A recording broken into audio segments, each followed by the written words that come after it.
কিন্তু বার করার লোক আছে, তোমাদের বাইরে দুটো দাঁড়ানোর লোক নেই, আমাদের কিন্তু চারটে লোক এখানে দাঁড়িয়ে আছে, ওরা কিন্তু নিয়ে আসবে বলে দাঁড়িয়ে আছে স্নান কল মোড়ে।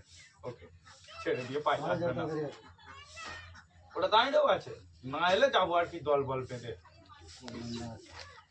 দল বল বেঁধে যাবো, দল বল বেঁধে যাবো।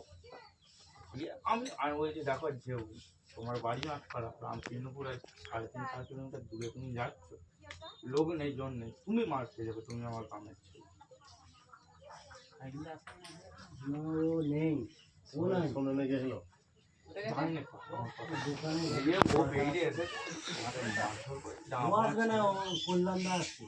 জরিমানা করেছে 50,000 না কত,